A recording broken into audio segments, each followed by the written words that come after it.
Hello everyone, today we talk about the post 30 years war period, and we're gonna give a look at the social transformation more than else than soldiers into European society of that time. So we are a bit later than the usual timeline. We're scoping, actually dealing also with 18th century warfare at this point, and I will expand. I think the channel will touch, as long as we'll go on, eventually other topics than the usual, chiefly medieval and ancient history.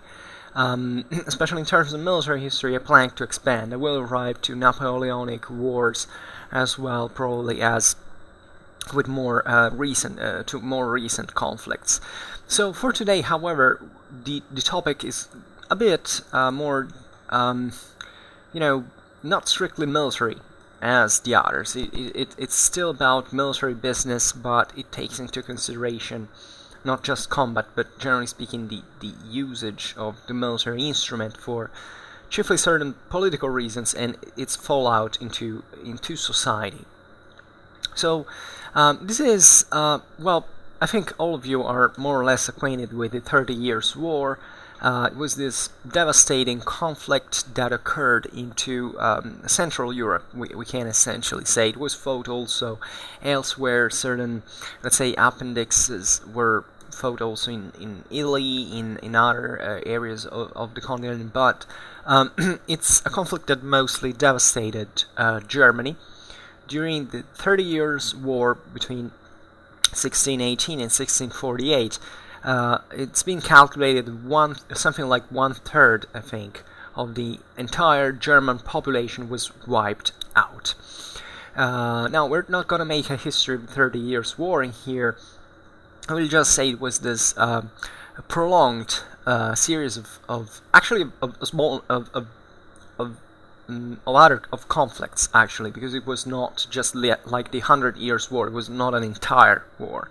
There were certain phases. This was a bit more intense, especially because the European continent was at this point speeding up really compared to the Middle Ages. So it can't be equated to the 100 Years' War. But even in here, there are certain similarities in chiefly the devastating nature of this war. I mean, the war conceived not just as, that political entity that sends its troops to fight somewhere, but also these same troops essentially behaving as an autonomous entity on its own. If you think about Wallenstein or about other great, but as a matter of fact, in this area of great instability, like Germany was, I mean, it was not a chance that the 30 Years' War was fought into Germany. At the time, it was considered one of the so-called weak areas of Europe. There is this central stripe of Europe, essentially encompassing Germany and Italy, that being not really unified countries at the time, where they had become the battlegrounds of the major European monarchies, and chiefly Germany. Actually, Italy was able to sneak out a little bit. It was at the beginning of the 18th century a bit of warfare in there, but Germany was the main battleground. Also, the Flanders were, historically speaking, a great battleground, especially since France had, say, being reunified in a certain sense, and that would be, together with Italy, the other major direction of expansionism. France had this kind of problem that at a certain point it was a very strong monarchy, but at certain times in history it broke down for some reasons. During the 14th century, because of the 100 Years' War, also during the first half of the 15th, then it reunifies, it becomes this major power, causes the wars of Italy and all, and then it fragments once again because of the wars of religion. Now, after wars of religions are over, and including the 30 Years' War, France reacquires another major strength with especially Louis XIV, the Sun King, and who starts launching other offensives in this terrible war that affected Europe that were all aimed to stem France. I mean, there were huge coalitions, like it would be also during the Napoleonic age, as a matter of fact. All the European powers to stem France that had become the hegemonic power in Europe. And this meant that the French were some also of the major responsibles of the devastations that occurred during the 30 Years' Wars. And France was already by that time actually pretty unitary. It had a pretty unitary military. It was one of the most advanced. It was about to be still actually the Spanish at that time were still the leading, even if they were progressively declining. But from the second half of the 17th century, it's definitely France that has the best military in Europe, and that, say, set the standards, the model for the so-called modern state. So even before the French Revolution, that path had been taken, and it had been so with a centralized state, a permanent army. And this is very important because previously to that, armies had, so we go back to the point, had been mostly composed like they had been since roughly the 14th century. That is, bands of mercenaries.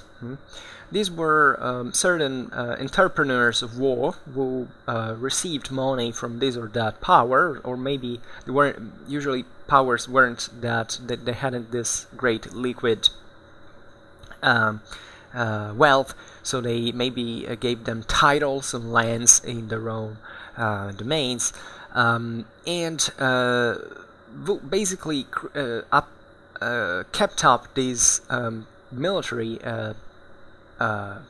contingents, essentially paying them on their own. And you understand that by doing this, such commanders had also great interest in not just in looting, that is the point we're gonna get, but also in kind of aggrandizing themselves and founding even certain powers on their own in a certain measure. Excuse me, I drink a little bit.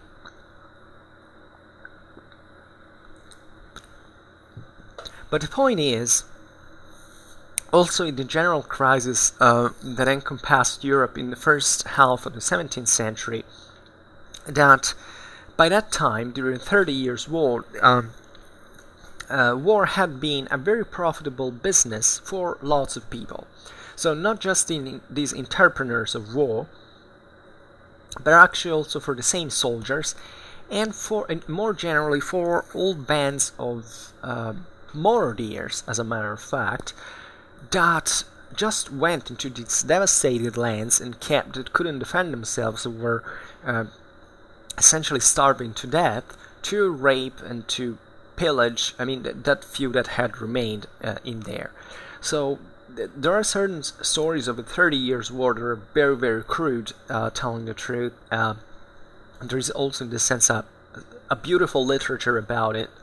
I don't know if you have ever read Simplicissimus, that takes place into this context. That really opens your eyes on Germany, historically speaking, and in this pretty dramatic phase. And it's as a matter of fact, I don't know, today we're gonna talk about the following period now. But this is also a very interesting topic, the 30 Years' War. I would love to talk about it in detail, and we'll surely arrive to this in part. But with the end of the 30 Years' War, 1648, the Treaty of Westphalia, a lot of things basically change into Europe. 1648 is considered in periodizing terms also very important watershed in some measure, historiographically speaking, because it was indeed the end of an old world and the beginning of another. Certain people consider actually 1648 the beginning of the modern world proper.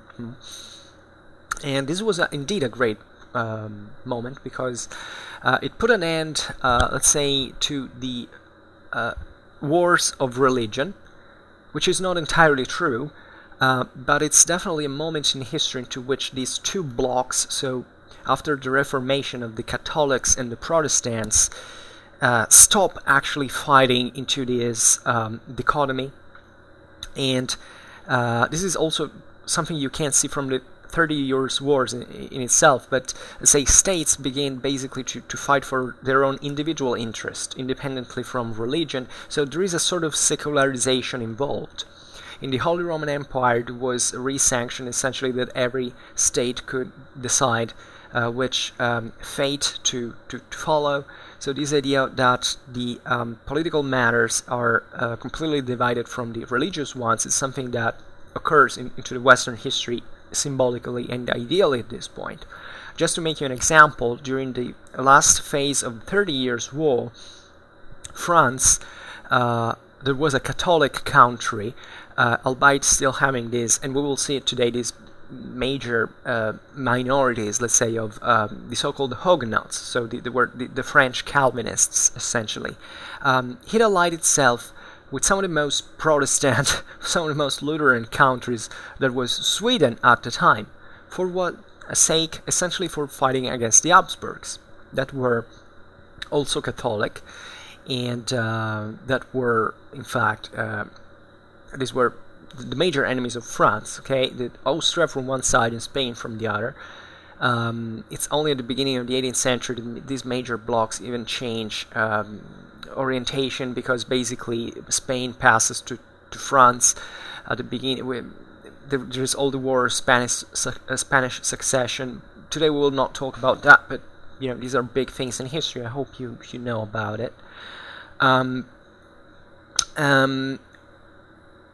So what happens is that the most Catholic France basically allies itself with with the most Protestant country in there to fight against another Catholic. So here you understand that the religious oppositions are kind of melting apart, and not because the French liked the Protestants, at least the French monarchy.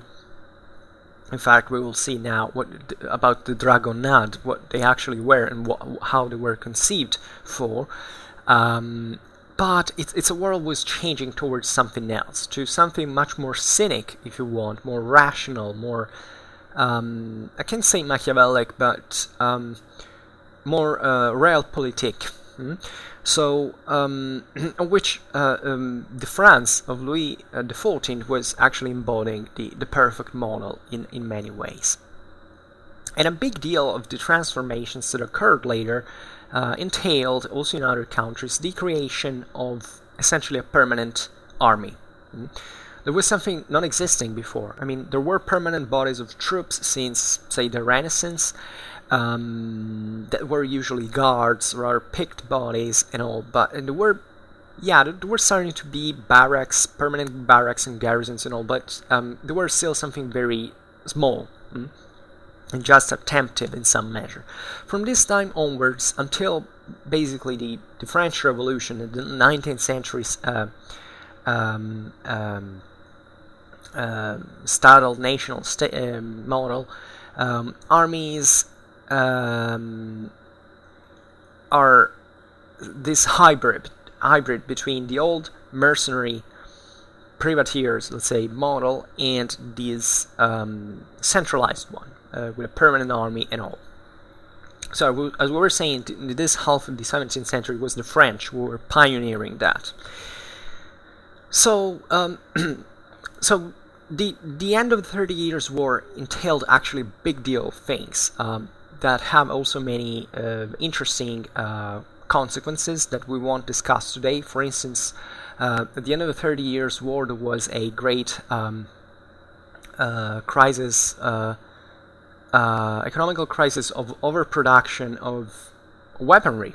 There were all these, but during the 30 Years' War, these powers had created large warehouses. They had stocked huge amount of muskets, of gunpowder and all, of cannons and all. Now they didn't know what to do with that because the war was over. It was like a bit when the Soviet Union collapsed. All the Western countries basically cut off their military effectives, and they began to sell weapons, including the Soviet Union, to other countries.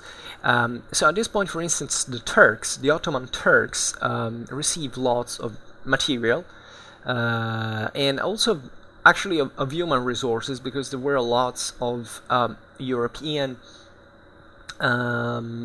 instructors and military engineers and other very great minds that actually didn't have.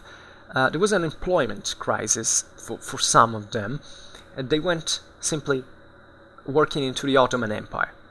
They got Muslim, they got a Turkish name, they went living there because that was a good living for those time standards. There are many other consequences on a broader social spectrum, actually huge consequences. There are, I think, entire university classes based on the consequences of the 30 Years' War. So I'm brutally approximating now. But there was a great crisis, chiefly of the sources for the mercenary service. So we've said there was plenty of mercenaries during the 30 Years' War, who ravaged and pillaged and made a living out of loot, because that was it. So it wasn't, this is what I was saying at the beginning, it wasn't really about the military goals of these powers. It was really about these bands who could go there into hell, literally, and to do what the hell they wanted, in fact.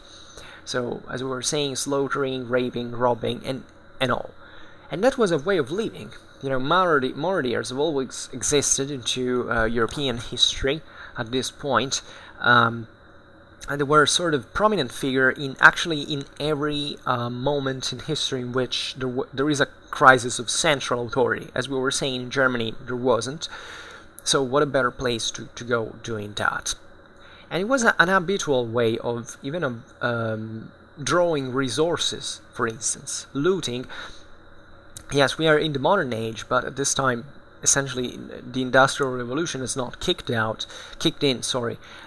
and it's still a relatively poor world. The 17th century is very similar, especially in the first half, to, say, the Middle Ages, if you want to have a picture of. There hadn't been radical structural progresses. Of course, Europe had really traveled pretty fast, but that was it. And it's actually only after the 30 Years' War, seemingly also for some other favorable conjunctures, like even climate stuff like that, changes, something like that, that the European system begins to expand. And there are actually more contingent reasons for this to happen. Because, generally speaking, the Europeans at the end of the 30 Years' War were actually tired of fighting. Of course, Europe kept fighting for centuries, but at that time, all those massacres and bloodsheds had really tired a lot of people. The wars began to be, say, complexively less frequent and shorter. There was even in here the idea of not making a big mess, like a party where everybody could join just to rob and all, but to actually create these small bodies of permanent armies that could have this very effective and immediate and surgical capacity of achieving this or that strategic goal. So this, in a certain sense, brought war to be a bit more ordered and also a little less bloody. Then eventually we'll see that even at the beginning of the 18th century there's also an over expansion of the military that needs during the course of the 18th century to shorten once again. That in Napoleonic times it mass warfare in a certain sense once again. So there is a big these up and downs in these dynamics. They're very interesting to study from, not just from a military point of view, but also from a social and economical point of view. And this is the point, actually, this is the key, because after 30 Years' War, jobs could be starting to be found again. So it's a bit like after these great wars in history. Also, it's not a general rule, but I mean, think about World War II. Yeah, of course, that was so devastating that in the first years after the war, actually, there was still hunger and misery and all. But after that, the West kind of rocketed to the stars in terms of production and all. So there is this phase of new expansion. Even think of the people who had been actually wiped out in the process, all the properties, all the lands. This is what happened. In the countrysides, especially, this new growth was strictly linked to the demand for manpower and essentially for working the good arable land that had remained without labor force after all these devastations that had obliged the rural society basically to shrink and therefore certain lands to be abandoned, etc. So this in turn had triggered also a higher levitation of the agricultural of the costs of the agricultural products. Because when you ravage the countryside, also cities are going to suffer of that. So in the cities that were essentially these, they were harboring what would have become these prodromes essentially of the industrial development of the following century, even though not in equal measure in the same places. Obviously, I don't know. There were certain depressed areas of Europe that remained depressed even after this. But I'd say, generally speaking, to Western Europe, in the most advanced countries like England and Flanders and France, and there was a sharp economical development at this time. The manufacturers were essentially expanding exponentially. So these triggered hiring personnel, or even it is different for us to understand it, but at the time, especially in these pre-industrial times, even in industrial times partly, there was this fact that you had a product that was like half worked, and then it was in one place and then was sent to be reworked and perfectioned somewhere else. So this is an indicator actually of a society that is getting always more dynamic and interconnected. This is also a moment of great maritime expansion. Essentially, the Europeans at this time are really expanding pretty hard in the rest of the world. They're actually the major achievements would have been reached in the 18th century, but this is where the bases are set.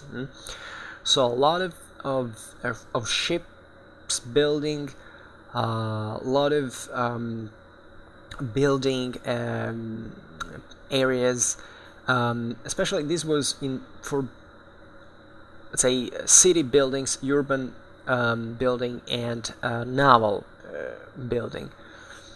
Think about all the expenses in this sense that also the state was making these investments. Think about the France of Louis XIV in this sense. The huge expansion of huge investments into manufacturers from the state, the incentives that were given to those who sailed, to maritime traffics. Excuse me, I drink once again a little.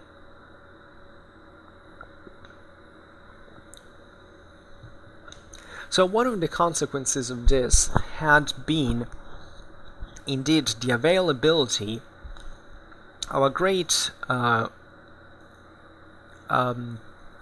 of jobs that have managed to absorb alone in these great, even statal initiatives, actually masses of unemployed people. This between the 17th and the 18th century. So there was a high request for workers. Interestingly, we neither had a specific professional qualification.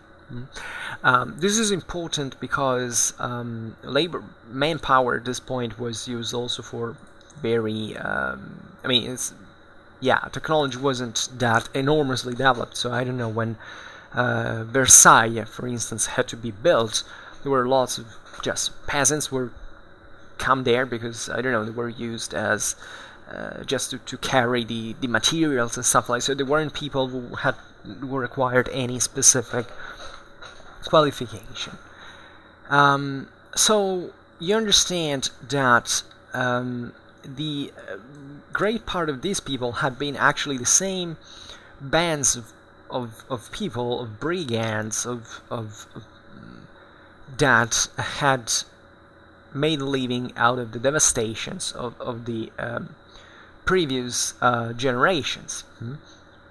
Into war, because war had attracted all those people. So war, there is a beautiful passage from Don Quixote in which it actually tells how soldiers went to war in previous times, not because they were happy of it, of course, but because it was a good way to make a living, even in spite of the risks and all. In this second half of the 17th century, that is remembered as the Grand Siècle in France, or the century of abundance in, think of the Flanders, think of the United Provinces, how wealthy they were. There was also great financial expansion at this point. So it was really a European society was expanding pretty large and pretty fast. Also in certain areas of the world and in certain areas of the continent and others not. For instance, this end of the 17th century is the historical moment into which countries like Belgium or England surpass Italy in per capita wealth, historically speaking, in terms of richest country of the world. So it's a great moment also of redefinition of roles, of new strategies. It's really the changing of the transformation of a world. But in spite of this, there were also lots of people that even the Ecclesiastical system was not able to absorb. So we're talking about people who had been condemned for crimes, inepts, idlers, lazy bones, or also, I don't know how to say that, but people who had other problems, some even misfit, unsuited, ill-suited people. This is a time, historically speaking, so people who had physical or psychical disturbs, and you see, when I was saying about the passage from a sort of medieval mindset to a modern one, this moment of history is very important because, for instance, even institution for the vagrants or many of these beggars, even, or of people that had been somehow normal in the landscape of Europe, especially the urban centers at the time, were starting to be interned, so to be isolated, to be confined somewhere else, also because this was also a great rise of cities and of the bourgeoisie, I don't know if you pronounce that were middle class people who were starting to be rather well off, who wanted to live in safe places, who didn't want to see drifters around, who were rightfully concerned about crime, etc., and that start to however sadly isolate, to marginate certain people, taking them off from the street and interning them. So in medieval times it was normal, for instance, to have beggars in the street. It was something that it was even written in the Bible. It was normal to do. The beggar was identified with Christ himself, and society was meant to function in this way. In this pre-industrial times, things start to change. It's also the mindset that has a wholly different idea. And indeed, the very, picturesque world of the vagrantry was also pretty, disturbing one in many ways. So we're talking about people who, frauders, of parasites, of rebels, of criminals, to tell it all. So this was a group of people that, not knowing what to do at this point, decide once again actually to join the army. And this was actually the pool from which those who were the officers, deputed to hiring troops, to recruiting troops, actually would look in. It was pretty typical. If you look at the armies of this time, but throughout all the 18th century, and what you find is this ancien, before the French Revolution, this ancien regime, even warfare, that implied that not everybody had to go to war as citizens of a nation, like it's invented, say, by the French Revolution. Yes, of course, there was the levy, but it was something that had to be kind of bargained between the sovereign and the local communities. So it was still a medieval mindset in many ways. So the easiest thing to do when these 17th and 18th century powers wanted to raise an army was to go look for people who in this sense had nothing to lose. This is actually pretty common into history. Think about the Marian reforms with the proletarians that are enlisted into the Roman army, so that nobody cared how much, where you came from, as long as you were a Roman citizen, essentially. And these were people depending on that. So there is also a lot of combatism kicking in. This is also how the Macedonian armies, for instance, were raised. There are actually many examples of these kind of renegades, even if that joined armies. When you look at the armies of the 18th century, you don't have to think that these were national armies. Like, I don't know, the Prussians had just Prussian subjects in their army, or that Austrians had just, well, Austria was already a bit multi-ethnic on its own, but let's say even other national, these weren't really national armies. These were, I don't know, the Prussian army had Germans as well as Polish as well as Italians. They had lots of people who came from everywhere, or maybe they were even fleeing their own country because maybe they were criminals, as a matter of fact, and were going to join the army to have a sort of social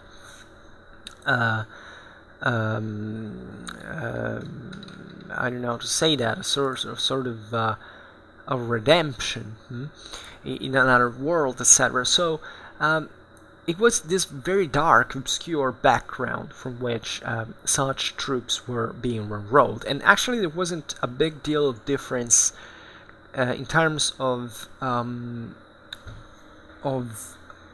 contract for enlisting.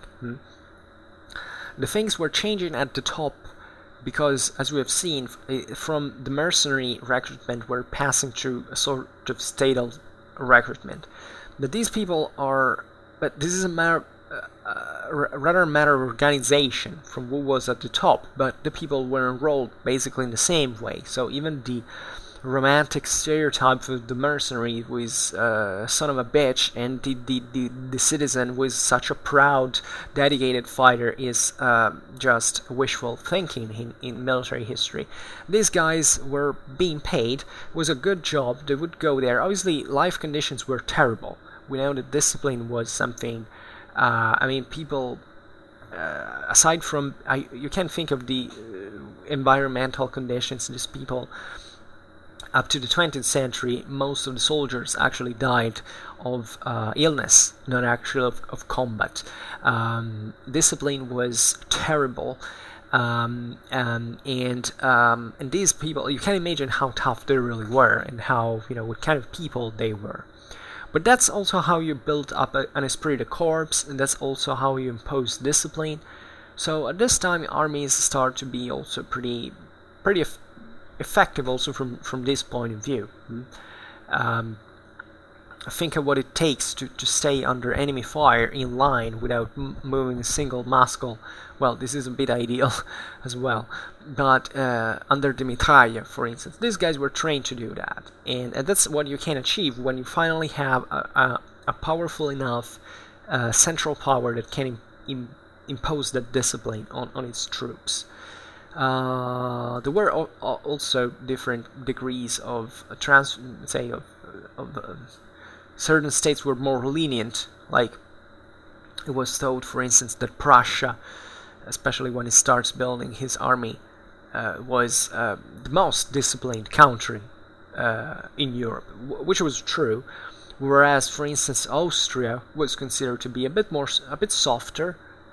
There are several reasons for this, and I would be interested to scope. It's not just about but whatever, just to make you understand that this is a moment to which the state starts to absorb all these bands of desperates and renegades to make them soldiers. So to break them down, to rebuild them as soldiers, wherever they were. So as a consequence, considering the social extraction of these people, it's not definitely surprising that soldiers enjoyed a very bad press around. So the soldiers at the time were considered basically definitely not recommendable people, and to be just a bit better than common delinquents, essentially. But there is this framing, however, in this more, let's say, in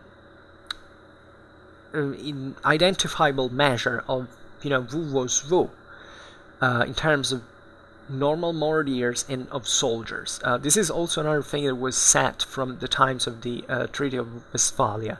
The first concern, also in philosophy, think about Grotius this time or others eventually, we started actually reasoning on the so-called right of war, whereas, for instance, the problem of citizens, of civilians, the first concerns for civilians actually emerged at this time because of the terrible violences that had been perpetrated against these innocent people, and trying to make of war something a bit more ordered, something a bit more controllable, so that indiscriminate killings of civilians, for instance, would be condemned. And this is the time from which a right of war actually begins to form as something a bit more complex and rational than the ancient warlike ethos that actually permeated the European society ever since its origins, and through the aristocracy and all. Because times were changing. A great deal of this was actually also related to billeting. So the billet is, or billet, if you want to say it in French, is essentially a living quarters to which a soldier is assigned to sleep. So historically speaking, the billet was actually the private dwelling that was required to accept the soldier. So this had been a big deal because not existing centralized armies, say military systems at the time, soldiers were billeted into the civilian houses. This was something actually completely normal up to very, as a matter of fact, into military history up to this point. And since the bourgeoisie, as we were saying, so it's not something that happens for no reason. Since the bourgeoisie starts getting richer, starts getting also a greater damage from billeting than it was before, because just think how billeting could be in the Middle Ages. There were just a bunch of huts of people living there, and then they didn't have. It's not that they didn't care about their homes more. They care about their homes less than people in the modern age. It's simply that they didn't have the material wealth to actually put up a fight against that. In this 17th century, the bourgeoisie, in the second half of the 17th century, the bourgeoisie starts to be also more influent politically speaking. So a sovereign who wanted to make billeting among the middle classes would have received a greater political reaction to that could compromise even its rule. This is the moment to which the revolutions will start to be not just about the noblemen trying to depose the king to become kings. This starts being also a moment to which the masses begin to be actually pretty difficult to control, in spite of in which a public opinion develops. In spite of coercive means were more effective, because firearms at this point were more developing increasingly. This is the moment to which basically at the beginning of the 18th century even the pike disappears from the battlefields in practice, and just muskets are there. So it's a moment into which states can impose their rule more effectively through the military. But at the same time, this military still needs lots of resources to be fielded, which are taken from the taxes paid by the middle classes, by the masses. So there is starts to exist this very delicate relation, for which eventually in the 18th century, think about the French Revolution, will make certain situations to explode. But even into the, as a matter of fact, into the English Revolution, this was happening. As a matter of fact, it was all a problem of money, of the state for the state to raise an army. Basically, this has been the whole dialectics. Merchants, middle classes were increasingly more powerful. They made a lot of money. The kings were asking for them to pay for the state. They didn't want, so there was this attrition that could lead to eventually to very conflictual situations.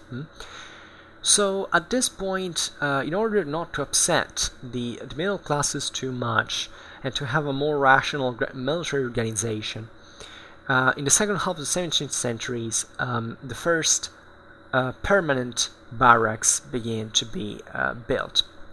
So this corresponds. Obviously, there were also many other reasons for this actually to happen, because there were actually more specific, take the logistical or administrative or disciplinary reasons. You need these barracks not just as a point for people to sleep in, but also to maybe presidiate an area. Also to know actually where to find the soldiers, because that was also another problem. If troops are billeted all around the region, it's even difficult to actually make them gather once again, to control them.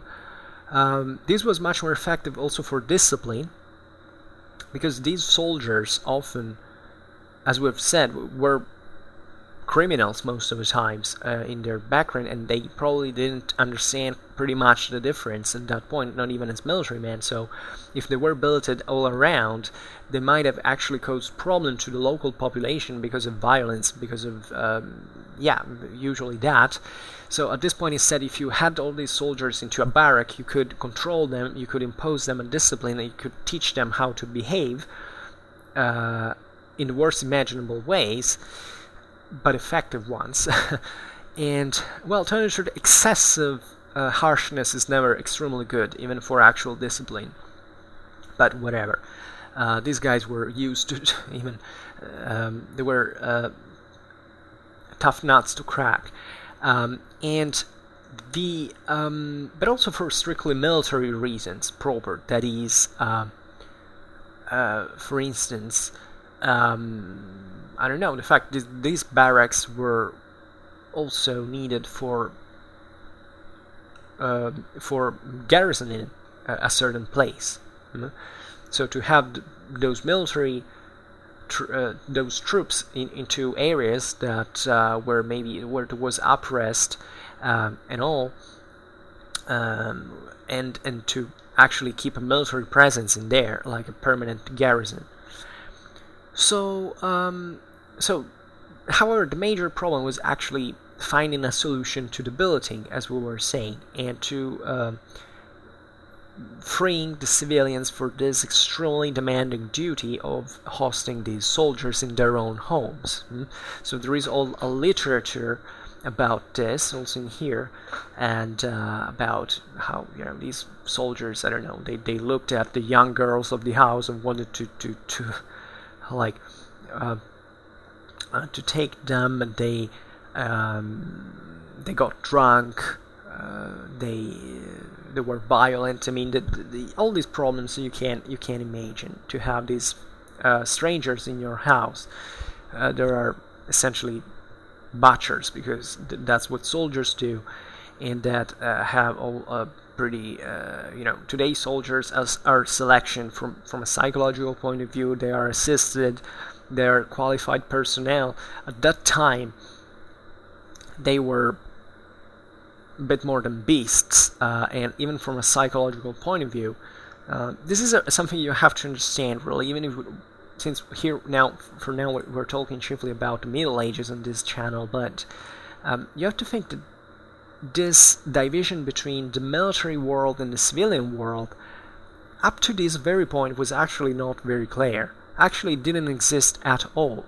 It's as if it had all been part of the same thing. War was something, was part of everyday life. Today we live in worlds where, I don't know, I don't want to be disrespectful if there is any anyone in my audience who is actually living in a war zone or lives in a country that is facing this military crisis. I don't know, I'm sure there are Syrians or Ukrainians in here that are listening to me, but at least I personally never posed myself the problem. I mean, to me, war is something that I've never seen, if not on television. I realize it might be more or less close when reading that, of watching that, but I realize that in my country this doesn't happen. So we, generally speaking, in the West, we are not used to this. At the time, you were living essentially, but this is even up to a very few generations ago. I mean, our grandparents lived through World War II. War was something really that could invest your own home. During World War II, my grandparents had their house bombed. They fortunately not really bombed. I mean, even the just doors and windows basically exploding because of the bomb after the air wave. But it's something that they saw with their own eyes. And that was something you had to cope with in your life.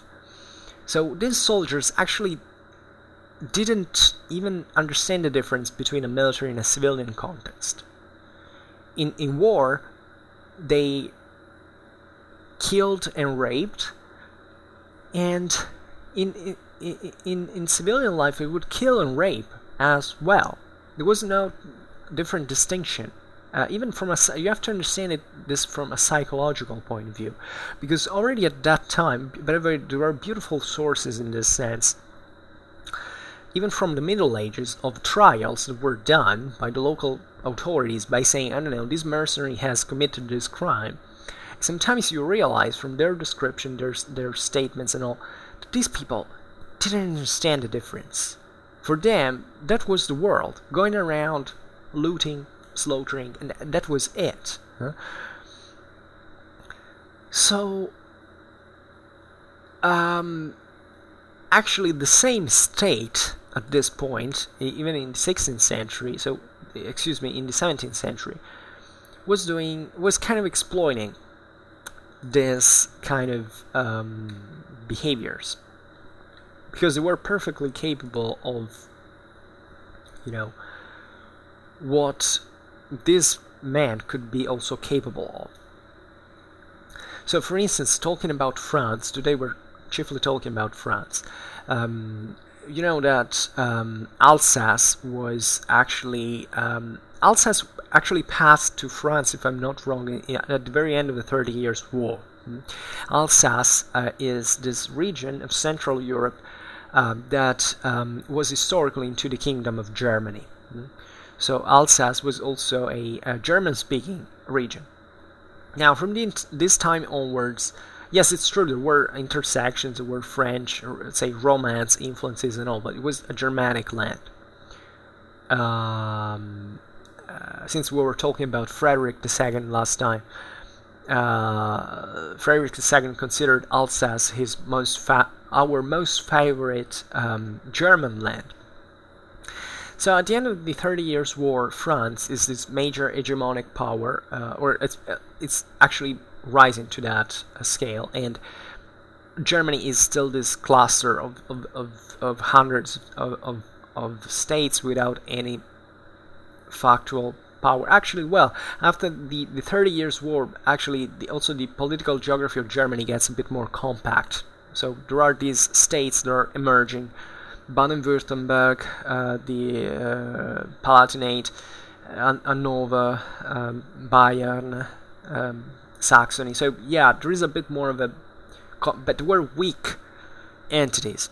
The major powers were actually Austria and Prussia, that had more lands outside of Germany than inside of there. So especially in the Rhine Valley, so in this part of land that stretches from the North Sea to the Swiss Alps, it was this kind of very soft, unstable area that, historically speaking, had always been an area of frontier between the Kingdom of Germany and the Kingdom of France, that the French, that are now a most solid power, begin to expand in. This is typical, strategically speaking. You don't go expanding into the toughest core of the enemy. You go expanding where you can take ground bit by bit. So Alsace actually became a French domain at the end of the 30 Years' War. But at this point, states, even though they are fastly developing, they still don't have a very tight grip on, especially these peripheral lands. So in Alsace, obviously, people didn't fancy at all French rule. The French had been sent there. We will talk about Alsace also later. No, I think we won't. Well, we'll say later, however, something more about it. And or just say it now, that actually there was a struggle to keep it under the French rule.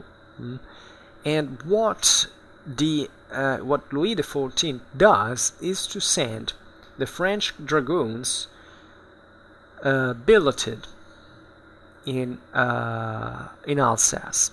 So this is a kind of an appendix of the so-called Dragonnades. So these acts of repression that actually the Dragoons, so this is the name, what it means. Dragonnade in French means what the dragons do, essentially. And so this was wanted by the Sun King as a punishment and intimidatory measure towards the Alsatian population that wasn't willing to curb the French domain. So what do? You send essentially these dragoons. You give them blank paper. You say, okay, go to Alsace and teach a lesson to these people and plunder what you want, because this is also the point that now also the fidelity of certain troops. Louis XIV had actually undergone two revolutions, the Fronde, that had seen even the army going against him. So even spoiling a little bit these troops was you know, by sending them pillaging these populations was seen as a sort of, and it's really this dark. Huh? I'm pretty sickened when I hear that the Middle Ages were dark ages and instead the modern age was bright, because actually if you look what people were doing at this time, it was pretty dark as well. So and actually all history is like that, so it doesn't even make sense to make comparisons at this point. Humans can be the best people, it can be the best as they can be the worst, even the single individuals. So this is one of the sad lessons we have to learn from history.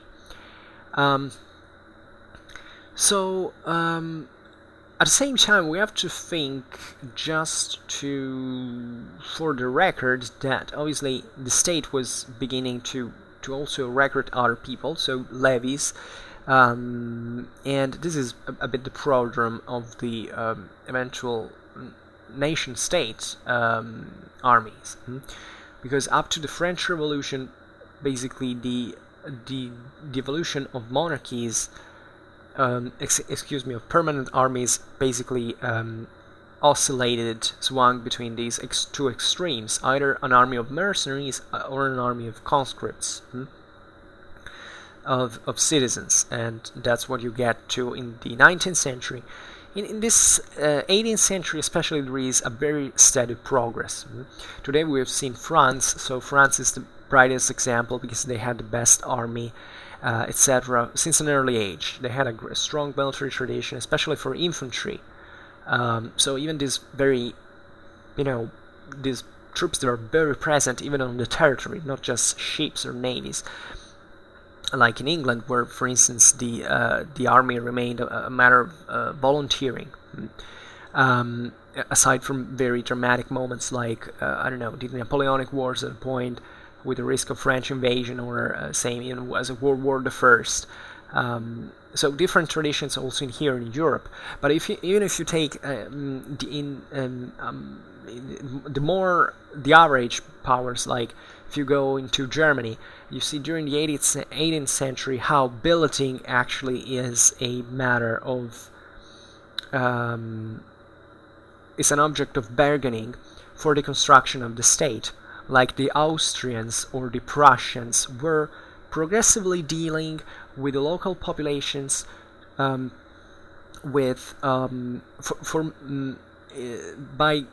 let's say, taking them away certain duties and in exchange of others, for the sake of centralization of the state. This is a bit how it was. Because, by the way, this thing of billeting was something that dated back to the Middle Ages. I mean, it's in the Middle Ages that the king says that basically since the feudal times, there were certain royal rights attached to the for instance, think about the fodrum. Now, the fodrum was actually about feeding for the local communities to provide supplies for the army. But it still implies, now I don't remember the term, but it was either the conductus, I don't remember, for which the king's army had to be lodged somewhere when it passed. So one thing was doing it when in feudal Europe, where basically there were already rulers, in locally speaking, that lived into that castle and had all the population subjected now. In the modern age, you start having much more dynamic communities, even on a larger space, that have more. And during the Ancien Regime, since feudal times, this kind of rights had always existed sometimes, especially in the feudal right. The most important duties of the communities were actually the ones related to supply and to assist in a certain way the royal army, because that was the major problem in the first place in any time. At this point, so the idea of billeting was practically something traditional. It was usual.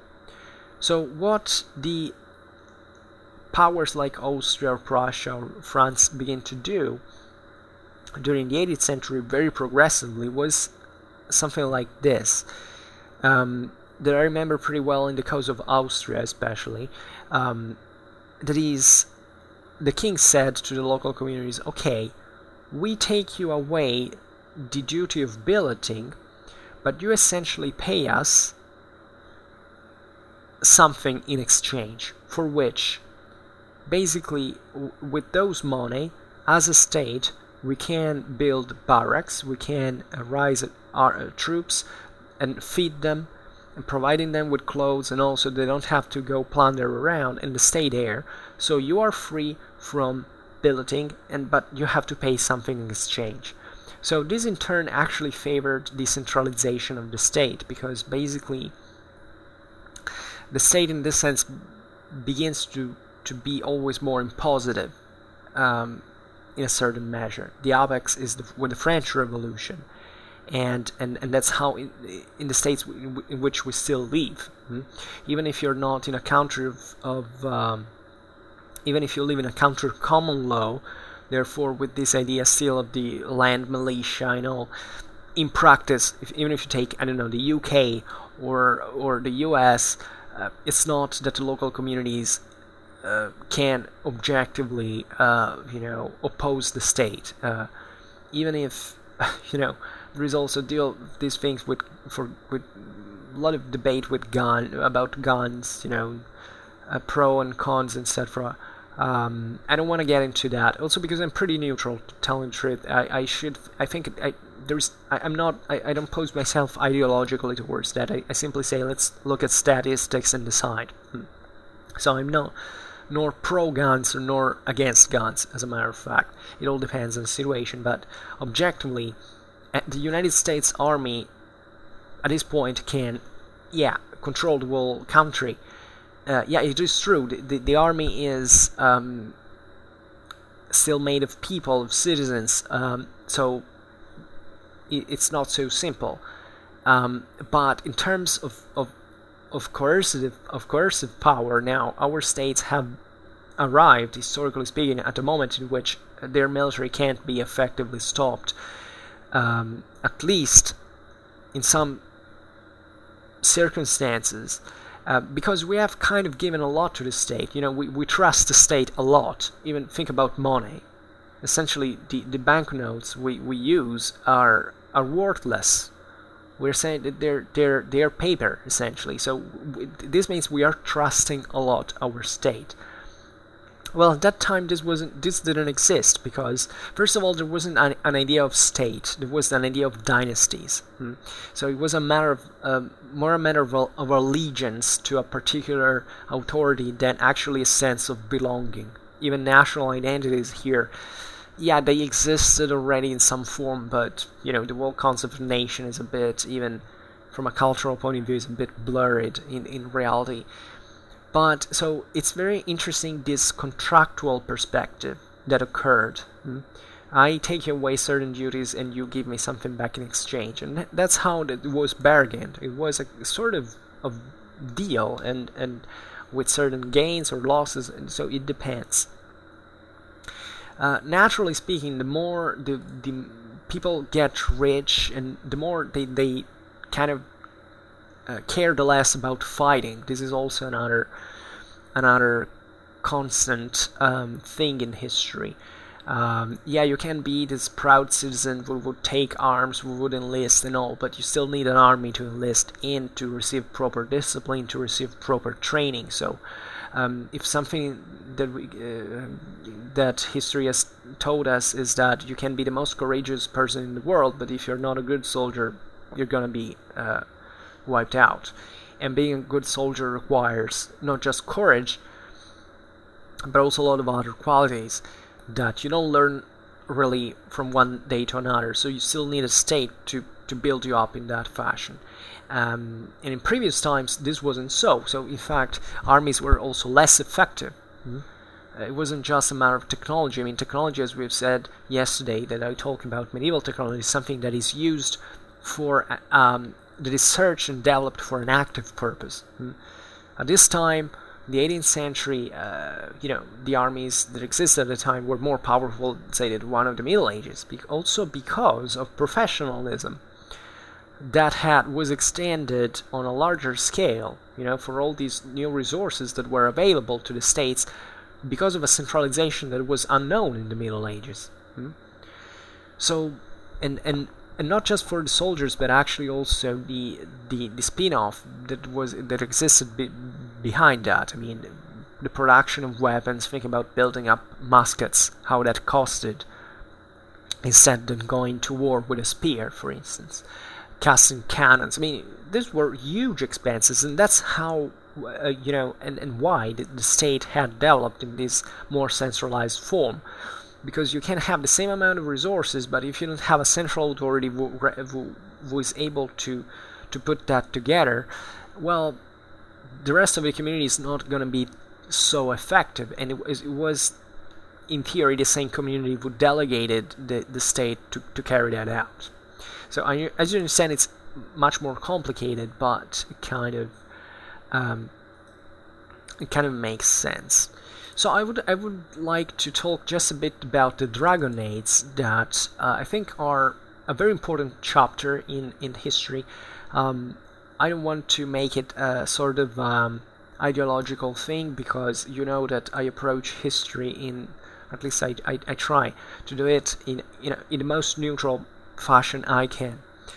This involves actually criticism you can make from a moral point of view, but as you know, I prefer, first of all, to tell the story than to leave to the audience their opinion and their impressions. So I'm just interested to make you understand how these things worked, and how the billeting was a pretty serious issue, and how it could be used also politically speaking. So the Dragonnades were this policy that was instituted by Louis XIV, and it's in 1681. So it was actually a governmental policy proper that was aimed at intimidating the Huguenot families that they were living in France. So the option, as we've said, the Huguenots were the French Calvinists. France now was a Catholic state.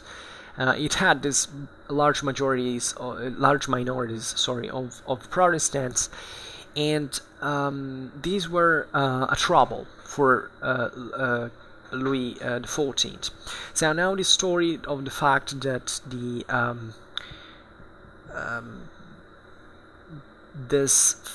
basically, a bit of French history would be required in here. Substantially, Calvinism had spread into France since the very first years of the 16th century, and actually this problem of the wars of religion had been very, very important. This is also another big important chapter of modern history. I will deal with that probably sooner or later, and the fact of having had wars of religion really shapes identities very much. If you had these three major countries of continental Europe, Germany, France, and Italy, they all had different stories, for instance, from this point of view. Because Germany basically remained fragmented, so the idea of the wars of religion, that was the one that practically had hit most hardly through the 30 Years' War, was something that really strongly shaped German identity up to today. I can tell you by experience that if you go to Germany studying, you're made certain papers signed into which you have to express what kind of confession you are. I mean, obviously, if you're a Christian, then because Germany has basically, for the students who go studying there, they have some bonuses that come from the various churches. Say, if you're a Protestant student, you go study in a certain university and you have an extra bonus that is paid by the Protestant church. So, same if you're Catholic, etc. But if you think about it, I mean, it's pretty weird. I mean, why should I have to say what my religion is? Yes, of course, it's my interest because maybe the church will help me. But also in terms of privacy, and it's something very serious, because if you write that you are of a certain confession and you do not actually, because you do not attend, you don't participate to the community, you don't go to church, you are sanctioned legally by the German state. So that makes you understand how, I don't know personally this in any other country, at least at that level, and impressed me a lot because it's thinking it in historical perspective, that tells you really how important for the Germans actually that is, to have remained in another state. Into France, this instead has been aborted, because eventually, we will see it now, from the time of Louis XIV, the Protestants basically were expelled from France. So France today is a fully, it's a fully French, it's a fully Catholic country. I'm sure there are Protestants today because you can go there freely today, but I mean, traditionally speaking, it's a Catholic country, so they kind of have erased that a little. Italy never had these problems instead, because everybody has always been Catholic. There were only a very few intellectuals during the Renaissance that kind of had sympathy for the Protestantism, but they were basically they weren't taken out, they were absorbed in other ways. But Italian culture in this sense is completely different. They don't care. I'm just like Spain, for instance. They didn't have those problems. So think at how that think about the United Kingdom. Also in there, actually, the religious problems have been always, and think about how this has influenced American culture. I mean, a great deal of American culture derives actually from is influenced by even the confessional problems that had triggered, for instance, the Pilgrims to leave Britain to go settle, all these various, and then with all the other, so setting this first initial rather homogeneous Protestant and Anglo-Saxon society that eventually had to integrate people from other parts of the world who were Catholic, for instance, with the Irish, with the Italians, with the Mexicans, and all. So this has shaped the American mindset in a completely different way. So just to make you understand how these problems were actually so important, but why would the French need to take out the Protestants at that time? Well, it's obvious. It obviously was a political reason. This is also another big chapter that is often minimalized at the end of every of it in history manuals, with things like, oh well, yes, Louis XIV managed to expel the Protestants, but it was a great loss, economical loss for France, because all these people were made up communities that were more active.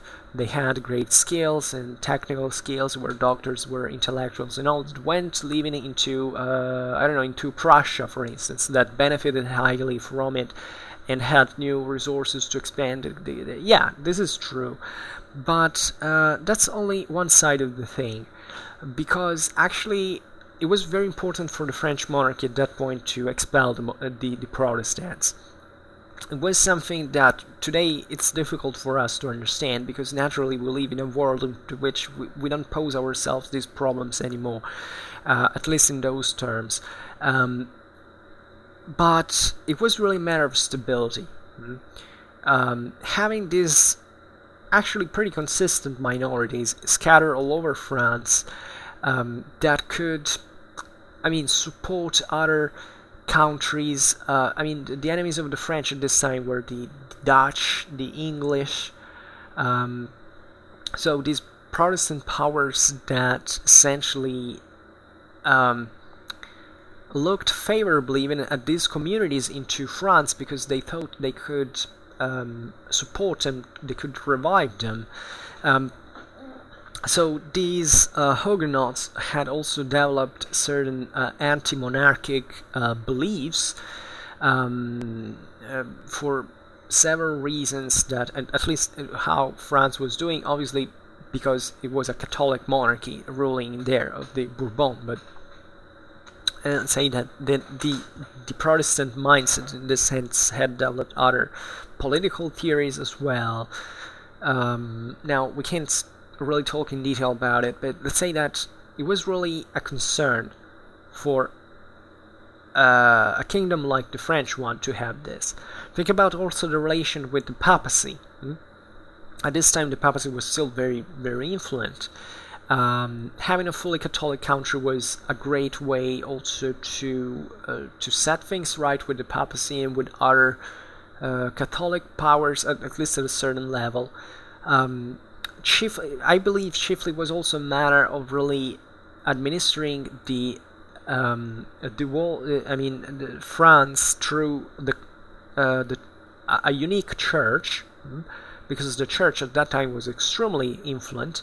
France had an old tradition of the so-called Gallicanism, that is, the idea that the French church, since the Middle Ages, had basically tried to have a sort of church on its own that was Catholic, that was referenced to the Pope, let's say, but that had in the king also another privileged interlocutor. It's a bit like with England, where with the Supremacy Act, Henry VIII became the head of the English Church. So that was also a very strong political stand, because it meant that the church was extremely wealthy at this time. So by controlling it so more directly than, and having less ingerence from the papacy was very important as well. It was also an ideological matter, because the Catholic Church in France really expressed all these monarchical theories most of the time. So it was supportive of the Bourbon dynasty. It had this ideological impact also on the masses. This is very complicated to explain now, because there is so much to say actually about it. France, for instance, was this, traditionally speaking, it was the monarchy par excellence. It was a very old monarchy that, even from an institutional point of view, the Kingdom of France was probably the one into which the monarchy had always had the greatest grip, as a matter of fact. With England it was different with the Magna Carta, and we've seen how in the 17th century that turned out in practice. And so very important differences that have to be understood, not simply, oh well, this guy lost those communities were important for the technological development of France. Yeah, okay, that might have been important for technology, for economy, sure, but we're also political stability is also something that can provide you that, and taking out the Huguenots was something profitable for France in that sense. And it's something extremely dark. I don't want to make it a moral point in here. I'm just stating from a very cynic point of view what it could have worked like. So basically, the practice of the policy of the Dragonnades was involved the billeting of these ill-disciplined dragoons of the king into the Protestants' properties in households. So basically, with the allowance given by the king to abuse of its inhabitants and destroying or stealing and robbing their possessions. So this was something actually pretty serious, as you can understand, and it was something that had also pretty big ego, not ego, but echo, in the whole Europe, actually, and you can imagine, obviously, mostly in the Protestant countries, because this was seen as a barbarity, as something extremely ferocious. There was a lot of satire, bitter and even dark satire about this missionary dragoons, because they were making the joke essentially about the fact that these dragoons were Catholic, and they were sent there to kind of redeem these Huguenots, because this was the deal. You could avoid, as a Huguenot, you could avoid this practice if you converted to Catholicism. So this was the blackmail involved, and many Huguenots, in fact, fled France at this point, and for autonomously. So it didn't even take to expel them physically. It was just really destroying them. Point. So this had happened actually with the revocation of the Edict of Nantes. So the Edict of Nantes was this thing. It was emanated, I don't remember how many times. And revoked like 12. It's something enormous. I don't remember. But it had been basically the major object of content during the French wars of religion, because basically it allowed the freedom of faith for the Protestants, and this had been emanated by the monarchy, also and naturally for political questions, matters. That is, you can imagine during a war of religion that was all won, by the way, with wars with other powers, also France, with Spain. You have to think that the same Bourbon dynasty rose up through this gameplay, essentially, because the Bourbons were actually the leaders of the Protestant movement against the Valois dynasty at the time. And they were backed, however, by the Catholic Spain, because Catholic Spain was Catholic, but obviously wanted to see France destroyed at the time. We are at the times of the wars of Italy, and also later. So Spain always tried to destroy France in a way or another. So these Catholics would back the Protestants in France. But when eventually the Bourbons with Henry IV arrived to the throne, there is a famous phrase that, Paris is well worth of a mass, implying basically that Henry IV eventually converted to Catholicism because France couldn't basically be ruled otherwise. So this is another brilliant example of how religion is just an excuse most of the time in all historical contexts, actually, to reach political goals. So the Edict of Nantes had been very important, basically keep at bay the Protestants now and then to, when the monarchy was weakening, they granted this edict. So by having this immediate relief, but also at the same time strengthening the Protestants on a longer time. And then when instead the monarchy was stronger, this was revoked again, and the monarchy fought against the Protestants. So Louis XIV in 1685 basically revokes the Edict of Nantes. And so he withdrew the privileges and toleration of the Protestants, Huguenots in France, that had by that point had been granted by almost 1 century without variations. And it starts actually persecuting them, persecute the Huguenots. So Huguenot schools and churches were basically either closed or destroyed or reconverted. That was the main thing, because and this tells you partly how it tells well how the 17th century really is. The 17th century is this great century of, let's say, still of religious sensibility, of ideological attachments, of intellectual development. There is, especially in the first half of the 17th century, during the 30 Years' War, there is this romantic idea sometimes, but in part it is actually true, that people fought those wars because they truly believed in their confession. As a matter of fact, we have even many examples of people who had all the interest to fight either for the Catholics or the Protestants, which they were themselves, but that for some, after having read the other confessions' beliefs, they changed the idea and they switched from the other side. And that was because it was something really that had to do with their conscience. The 17th century is this idea, even into the Baroque art. I mean, this idea of confusion, of loss of a fixed point, and this idea of tormented ethical challenges of spirituality, etc. So closing churches and schools was actually equating to close the main centers of ideological spread of these beliefs. So it wasn't just a matter of caring about what people actually believed in here. It was not It was not like a 1984 Orwell's scenario in here.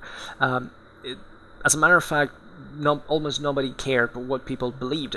By the way, you don't have to think neither that for the 17th century, actually, people at the time were even understanding religion that well. It was still a very primitive world in many ways. People were ignorant, illiterate. They were just following the mainstream. So it was enough actually to knock out these churches and schools, and already a great part of the ideology was set up. By the way, these buildings were actually pretty they were considered as resources. Material culture this time was still relatively poor, so even seizing such centers was actually pretty profitable, pretty profitable thing to do. So this policy of terrorism towards the recalcitrant Huguenots by sending soldiers into their homes and imposing them, because this was not just about the Dragoons but also about other soldiers, also infantrymen. So this was pretty useful because it also partly absorbed the costs, the logistical and supplies cost of the French army that was being restructured by Louis XIV at the time, because basically they were finding the costs in the same fronts by pillaging the resources of the Huguenots. This is also a pretty dark thing too, but it was many of you would be probably surprised of how it was common and normal to do at the time. Even at this time the problem was like it being still in the Middle Ages. As we were saying, now the states were created. Now the state was chiefly implied a taxation system, a tax system through which you could draw money for fielding an army. In previous times, the states were not centralized enough to have this fiscal system going on. So the most common thing was actually to rob.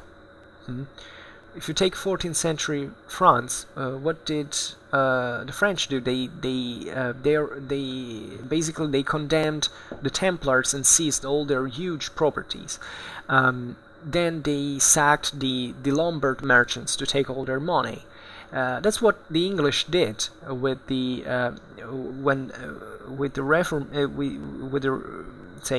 Reformation. They seized all the monasteries, because those were a huge amount of resources, and that's how the Tudor dynasty basically went on.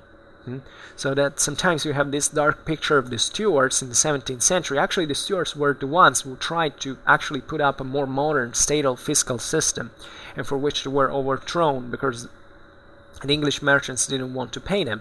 But actually what the Tudor had done was to basically steal. And that was normal. I'm not making a moral point once again. I'm just telling you how sometimes this desperate, how desperate the situation was for money, from the perspective of the monarchs, actually to come and devour pieces of their own kingdom in for doing that. And the problem is that these resources were not infinite. They could be exhausted. So that's even also partly after these extremely devastating wars how these states decide to stop with ravaging and trying to build something more consistent. But as we said as well, this was a moment of transition. So Louis XIV could even conceive of doing something like that against the Huguenots, partly for economical reasons of maintaining his army. Well, 14 regiments of dragoons were actually employed into these.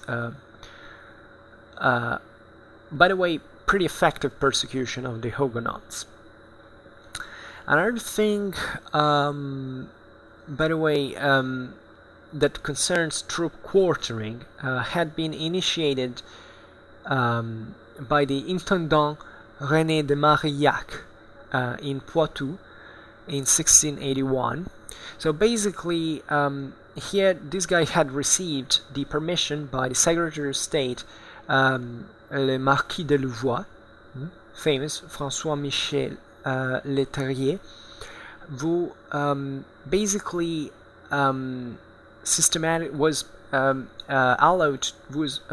permitted to systematically lodge the troops with Protestants. So